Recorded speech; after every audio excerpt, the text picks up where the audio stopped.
মোৰ জন্মৰ আগৰ কথাটো ক'বই নোৱাৰিম। আগৰ পৰাই আমি যেতিয়া জ্ঞান হৈছে আৰু এই মাটিখনৰ সীমাৰ পৰাই আমাৰ নিজা মাটি আছিল। ময়ো ডাঙৰ হাল তালো মাৰিছোঁ আৰু ইয়াত এটা ডাঙৰ টিলে আছিল, তাত শ্মশান বুলি আমি জানো। সৰু সৰু ল'ৰা ছোৱালী মৰিলে তাতে ৰাখিছোঁ। মোৰ তাৱৈ হয়, এই শিক্ষক আছিল, ৰিটায়াৰৰ পিছত বুঢ়া বয়সত যেতিয়া ঢুকাইছে তাৰ চিত এখন ইয়াতে ভস্ম কৰা হৈছিল। আৰু আমাৰ দাহা বুলি কয়, 10 দিনত দাহা কৰা হয়, এইটো জলাশয়ত যাব লাগে।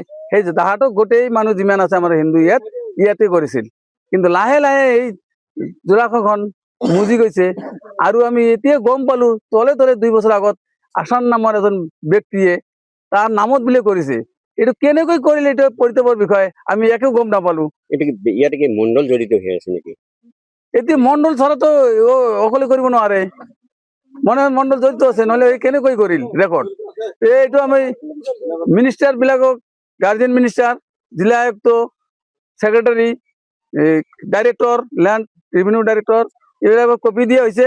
এতিয়া মই মুখ্যমন্ত্ৰীৰ হস্তক্ষেপ বিচাৰিছো যে এই মাটিখন তাৰ ৰেকৰ্ড কেনচেল কৰি এই খাস কৰিব লাগে।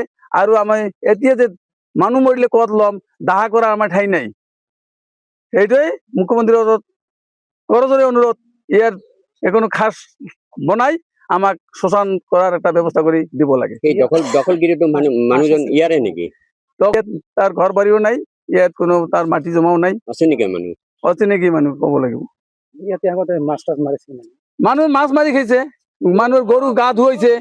মৰাপাট যে আমাৰ ৰাইজে মৰাপাট খেতি কৰে, ঠাই নাই, ইয়াতে কি কৰিছে পচাইছে।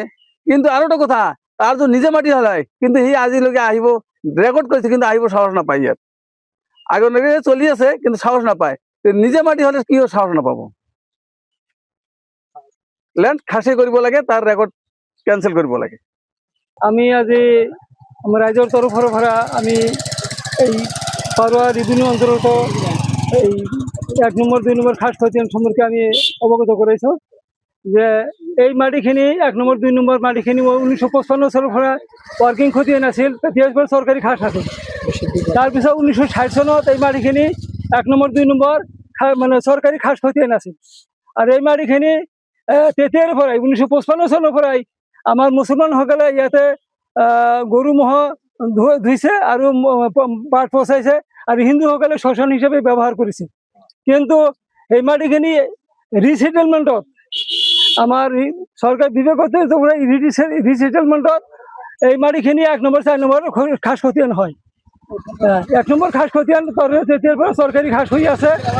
এই মাটিখিনি আজি দেখা যায় যে 2-3 বছৰ আগত অচিনাকি এজন দূৰৰ পৰা অচিনাকি মানুহৰ নামত বিভাগীয় কৰ্তৃপক্ষই, চাৰ্কেল অফিচাৰ আৰু মণ্ডলে এই মাটিখিনি হয়তো কিবা মানে বুজাবাৰা কৰি তাৰ নামত কৰিছে। আমি মুখ্যমন্ত্ৰী মহোদয় আৰু বিভাগীয় কৰ্তৃপক্ষক আমি জনাব বিচাৰোঁ যে এই মাটিখিনি আমাৰ ৰাইজৰ তৰফে অনুৰোধ কৰিছে যে মাটিখিনি তাৰ নামৰ পৰা কৰ্তন কৰি চৰকাৰী খাস কৰিব লাগে আৰু ৰাইজৰ কাৰণে এইখিনি আমাক সুবিধা কৰি দিব লাগে। এইখিনি আমি অনুৰোধ জনাইছোঁ। এইখিনি আমি যেতিয়া জন্ম লৈছো তাৰ আগৰে পৰা এক কথাত ক'বলৈ গ'লে ভাৰতবৰ্ষ স্বাধীন হোৱাৰ পিছৰে পৰা আমাৰ যিবিলাক পূৰ্বপুৰুষ আছিল, আমি সৰুকালত দেখা পাইছো ইয়াত 2খন দ আছে, 2খন দত 12 বিঘা জলাশয় খাস চৰকাৰী খাস মাটি আছিল। আমি দেখা পাইছো এটা ঠাইত আমাৰ ইয়াত কিছুমান হিন্দু মানুহ আছে, পূজা অৰ্চনা কৰিছিল, তাত শ্মশান বুলি আমি দেখা পাইছিলো, নাল নিচান দ্বাৰা সৰু থকা অৱস্থাত আমি দেখা পাইছো। কিন্তু এনেকৈ আছে ৰাইজে, ইয়ত্ৰ অঞ্চলৰ ৰাইজে ইয়াত গৰু ম'হ ছাগলী হাঁহ কুকুৰা নাৱৰীয়া মাছমৰীয়াসকলে ইয়াত মাছ মাৰি জীৱিকা নিৰ্বাহ কৰিছিল। কিন্তু পৰিতাপৰ বিষয় যে এই ঠাইখিনি, এই চৰকাৰী জলাতক মাটিখিনি 12 বিঘা মাটিখিনি এজন অচিনাকি মানুহ বুলি ক'ব লাগিব, যে যি মানুহজন আমাৰ ইয়াত কোনো ভোটাৰ নহয়, এই জায়গাৰ কোনো বাসিন্দা নহয়, এই জায়গাত 1 পোৱা মাটিও তেওঁৰ নামত নাই। একচুৱেলি সেই অচিনাকি মানুহজন আসান আলী বুলি আমি জানো, গম পাইছো।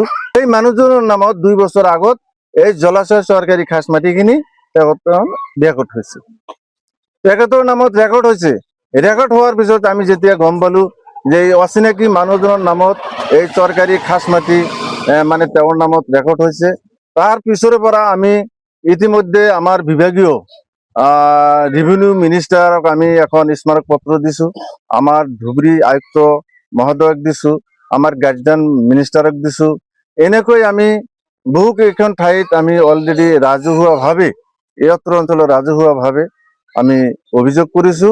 এই মাটিখিনি আমি মুখ্যমন্ত্ৰীক কাতৰ আহ্বান জনাইছো, এই 12 বিঘা জলাতক খাস মাটিখিনি উদ্ধাৰ কৰি দিব লাগে। এই অত্ৰ অঞ্চলৰ কাৰণে আমাৰ ইয়াত হিন্দু মুছলিম আমি একেলগে সৰুৰে পৰা বসবাস কৰি আছো। ইয়াত যেনেকৈ আগতে পূজা অৰ্চনা কৰিছিল সেনেকৈ আকৌ যাতে সেই মানুহবিলাক ইয়াত স্থায়ীভাৱে মানে আহিব পাৰে বা আমি এইখন ঠাইত যাতে একটা সমন্বয় হিসেবে থাকিব পাৰো, এইখিনি আমি মুখ্যমন্ত্ৰী কাতৰ আহ্বান জনাইছো।